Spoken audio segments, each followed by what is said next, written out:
देश में पिछले कुछ सालों में जाति जनगणना की मांग जोर शोर से की जा रही है। कांग्रेस समेत विपक्षी दलों ने जाति जनगणना कराने को लेकर लगातार मोदी सरकार को घेरा हुआ है। लोकसभा चुनाव 2024 के दौरान कांग्रेस और उसके सहयोगी दलों ने अपने घोषणा पत्र में भी इस मुद्दे को शामिल किया था और चुनावी रैलियों में भी कहा था कि सरकार में आने पर वह सबसे पहला काम जाति जनगणना का ही कराएंगे।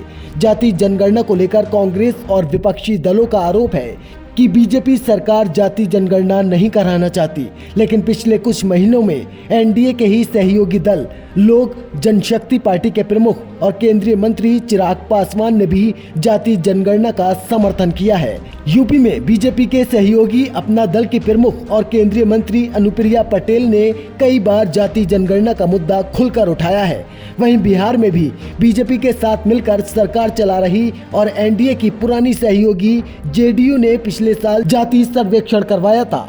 जेडीयू भी जाति जनगणना का समर्थन कर चुकी है। अब ऐसे में एनडीए के एक और सहयोगी दल और आंध्र प्रदेश सरकार की अगुवाई कर रही टीडीपी ने भी जाति जनगणना जरूर कराने की मांग कर डाली है। एक इंटरव्यू में जब नायडू से सवाल पूछा गया कि क्या जाति जनगणना की भावना का सम्मान किया जाना चाहिए, तब नायडू ने कहा है कि हाँ, इस भावना का सम्मान करना होगा और इसमें कोई दो राय नहीं है। नायडू ने कहा है कि गरीबी सबसे बड़ा मुद्दा है। भले ही आप कमजोर वर्ग से ताल्लुक रखते हो, लेकिन अगर आपके पास पैसा है तो समाज आपकी इज्जत करेगा। अगर आप ऊंची जाति से हैं और आपके पास पैसा नहीं है तो कोई भी आपकी इज्जत नहीं करेगा। नायडू ने कहा है कि पैसा संतुलन बनाने वाला कारक है और यहीं पर आपको संतुलन बनाना होगा। पिछले महीने जाति जनगणना के मामले में तब हलचल पैदा हुई थी जब आरएसएस ने जाति जनगणना का समर्थन किया था।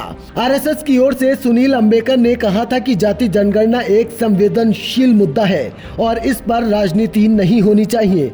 आरएसएस का कहना था कि पिछले समुदायों के कल्याण के लिए अगर सरकार को आंकड़ों की जरूरत होती है तो जाति जनगणना एक अच्छी प्रैक्टिस है, लेकिन इसे उन समुदायों और जातियों के कल्याण के लिए ही किया जाना चाहिए और राजनीतिक हथियार के रूप में इस्तेमाल नहीं किया जाना चाहिए।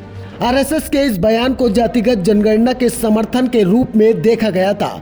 इस बयान के बाद राजद के प्रमुख और बिहार के पूर्व मुख्यमंत्री लालू प्रसाद यादव ने कहा था कि आरएसएस बीजेपी वालों के कान पकड़कर हम जाति जनगणना करवाएंगे। वहीं कांग्रेस का कहना है कि जाति जनगणना से ही इस बात का पता चलेगा कि समाज के संसाधनों और सरकारी नौकरियों पर किस जाति समूह के लोगों का कितना हक और हिस्सेदारी है और इससे पिछड़े वंचित वर्गों के लिए नीतियां बनाने में मदद मिलेगी।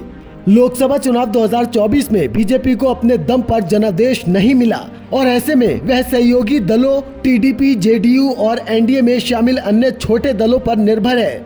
एनडीए में बीजेपी के बाद टीडीपी ही दूसरा सबसे बड़ा दल है।